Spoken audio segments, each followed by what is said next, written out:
Alright, what's up guys? VV back with another video. And in today's video, we're going to be checking out Enel on the ladder. Just a few games. This is going to be one of my quicker videos. I just want to get this out before locals tonight. Did 2 games on the sim. And that's what we're going to be watching today. And Enel is very solid. This is the list that won US Nationals. I think the guy's name is Jonas Abraham. Jonas Abram. I can't quite remember. But really solid player, of course, and this deck, I mean, the results speak for themselves, right? So I'm not going to explain too much about it. I'll just go over it real quickly for those who don't already know. It's running the Sky Island package, and then it's running a little bit of Big Mom support here and there, and like Beige, of course, because Beige does what it does, and Shirahoshi does what it does. It's like if you're already going to run Katakuri in the list because of how strong it is with your leader synergy, like, to be able to recycle life, why would you not run Shirahoshi? That becomes the logic there, especially running four Katakuris. So yeah, you're going to be gaining life with Yamato, you're going to be gaining life with Katakuri, and gaining life with the hero effect, of course, or the leader rather, potentially gaining life here with 200 million volts of Maru triggers. And then this list is not running the 7-cost Lin. It's just running straight up 7-cost Enels, and it just goes, it's probably a little more consistent, I guess, is the feel for it. Because I know when I started playing, I won't rant for too long, but when I started playing with yellow cards, I was not a huge fan of the 7-cost Lin, but it did grow on me. And then it goes up and down with me, like, oh, I really like it against certain matchups and not as much against others. Whereas this card just always does what it does, right? Whereas the 7-cost Lin, it's like, well, if they have 0 life, it's just a vanilla 7-cost 8K, But you guys get what I'm saying. You can still always use it with the leader effect. I'm not saying it's dead. I get how to use it, but I think y'all see what I'm saying. Everything else is pretty straightforward here. So, all right, so let's go ahead and dive into the games. I recorded 2 games earlier. This first game is going to be against Whitebeard. Let me go ahead and hit play. The sound is off. Make sure I'm on 2x speed. I am. Okay, and we're off to the races. So Whitebeard goes first here. Does a Nami search. And let's see if I think it was a Sanji, the 6-cost Sanji. I start off with a Shura search and grab a 2K counter. My only other option was Holy there, so of course we're going to grab the 2K counter. Okay, he swings 6 at me. I'm like, okay, we do have to start getting down to 1 or 2 life, and then it's like, okay, right into Zoro. So, all right, let's go ahead and get out of this. That was my logic. So I try to hang on to the Holy here in case I get an Ohm off the top. I didn't. So it's like, okay, well, we got to do some stuff here. We got to figure out how we're going to deal with this Zoro.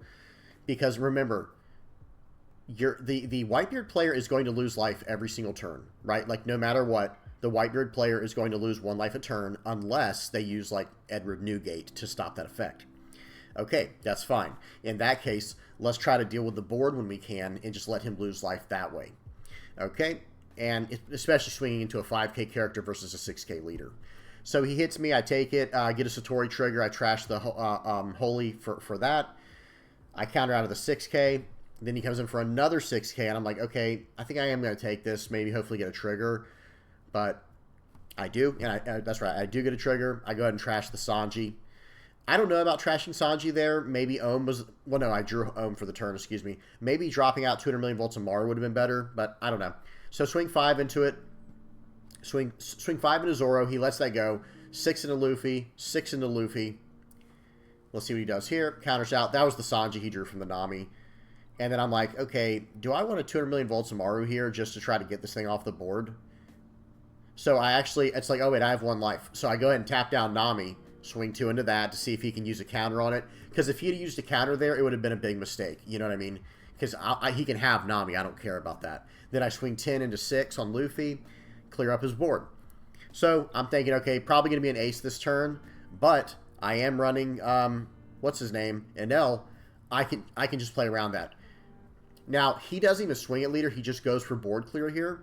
And I'm actually okay with that. I'm actually fine with that, so I can save some cards in hand. But it was still probably the right play what he did there.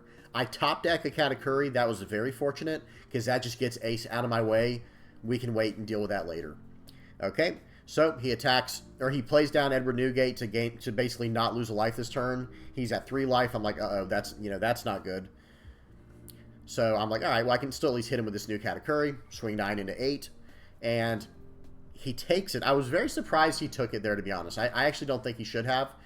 But that's kind of a reveal in my mind, too. Like, maybe he has a 2K. Maybe he doesn't have any 2K counters. He wants to save those to defend his characters or something. But he has Edward Newgate. Yeah, I mean, so that almost doesn't make sense. It's a 10k character. Okay, so he swings 10 into my Katakuri, gets rid of it. And by the way, I played a Yamato that turn to go up to 2 life. I'm like, yep, I'll take it. I considered using that Amaru trigger to gain a life, but it's like, no, I don't think that'll be what determines this game. Okay, so let's see what we do here. Let's swing 6 into life. See what he does. I'm pretty sure I gain a life here, by the way, because I'm like, okay, I just need to get him down to 0 life, and then I can try to really, like, really hurt him, you know. That's my logic, at least. So 10 into 10 here, just trying to get counters out of hand. If I'd swung 10 into life, he would have just taken it and had a ace to play this turn. So I'm like, okay, I'd rather you try to go for my Yamato anyway here. And look, he had another ace in hand anyway, so I couldn't really stop that, unfortunately. So at this point in the game, I'm actually thinking in my head, like, I'm going for lethal next turn. That's kind of the mindset I'm at right here. 8 into 6, I could have defended that, but then he just swung 10 into it, and I had lost it for sure then and not had the counters in hand. Whereas I'd rather lose that card and then start taking cards from life, get this trigger that we already knew was coming because I put it there with Katakuri, and then he's going to swing 10k into me with that was a mistake swinging there. It just let me cycle out a card. Now, I don't think it mattered because watch, you'll see how this round goes here. I'm like, you know what? Give me one card here. Give me another card right here. And I'm going like 16 to the face or whatever. I think it's like 16 or 17. Let me see.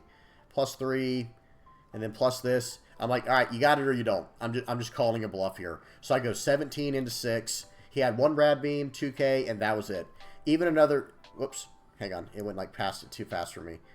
So he would have gotten to, let me pause it, right when he, boom. So he had only gotten to 16 with the other Rad Beam, and then the rest was just gas for him.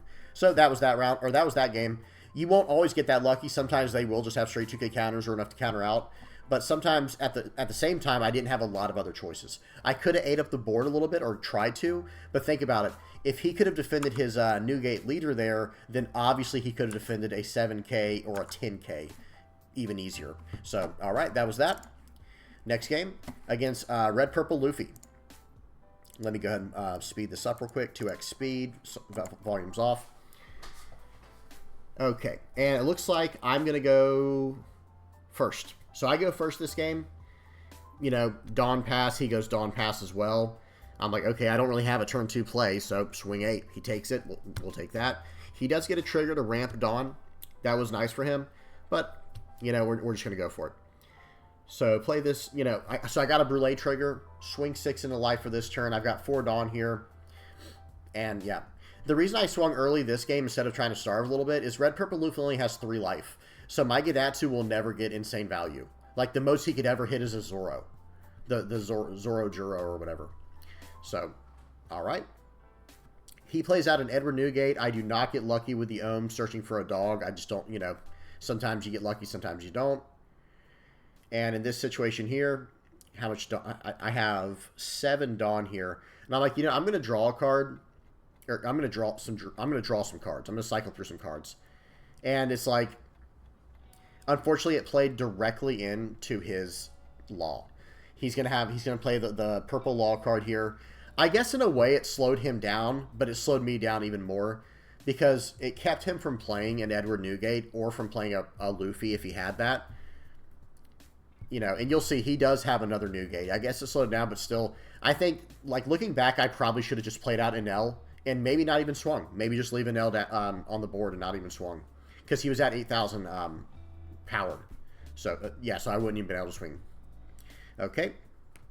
10 into Ohm, I got to take that. He eats up my Brûlé with Newgate with his effect. And I'm like, okay, well, this is not great. You know, like, this is a less than ideal situation. So I'm like, I need to fill up the board a little bit. So swing 8 into 6. Let's see if he's going to give me a blocker or a 2k and a 1k or a life. Gives me a blocker. I'm like, okay, that's really nice. Ohm actually finds Holly this time, even though I already had one in hand, you know, unfortunately. And that happens. That happens all the time. But my board is getting stronger, and I'm at 1 life. So I'm fine. But at the same time, you know, I can't be lollygagging here. I got to put the gas on. He does not swing because he knows I'll just counter out of stuff. Okay, but I'm like, okay, well, at least I can punish him here, and I gain a life with Yamato. So that kind of gave me a turn to set up as well. And the longer this game goes on, the better for me, I think. Well, sort of. It's like yes and no, I guess. It depends on the board state, of course. But currently, the longer this game goes on for me, where I can like get my board out again, if I can just start, you know, swinging wide enough, I can. I feel like I can win this game. Because he's trying to swing like with one or two big attacks. Well, okay, I can always like gain life, you know, theoretically. Well, if I draw cards, by the way. Notice I have no way to gain life right now. Okay. So he swings there. I get a Brûlé trigger. I actually do this for a reason. I'm trying to like slow him down so he doesn't play anything else. Ends up, you know, I guess it might not have been the right play there. I don't even know. Like playing out the Brûlé, I'm saying. But what would the Brûlé have done in hand? I guess that's kind of the idea there. So I get another Brûlé. I'm like, I just throw it out, whatever. We're going lethal here. We're going all in. So just like the last game, it's like, you know what? Sometimes you just got to take the gamble. Now here I messed up. I should have only put 2 on him to swing for 8. I forgot. I don't play with Ohm enough. He was already at 6. I just needed to give 2. But look at that. The guy countered out of it. So it's like, okay, well, if that's the case, swing 3 there, or 8 there, 8 there, and now 10. Good luck. You have it or you don't. He did not have the rad beam. Feels bad, but I'll take it. I'll take that every time. Right, guys, that's it for today's video. Like I said, just a quick one. I'm trying to put this video out before locals tonight. Not sure what I'm going to play tonight. It's kind of a... I'll probably play something like Enel or Sakazuki. I just want to play something different tonight. I just want to mess around with something that is meta for once. It's rare that I get in that mood, so I do have to take advantage of it when I can. All right, guys, that's it. Hope y'all enjoyed. Please don't forget to like and subscribe. If I missed anything or if I said something, y'all help me out in the comment section below. And until next time, guys, peace.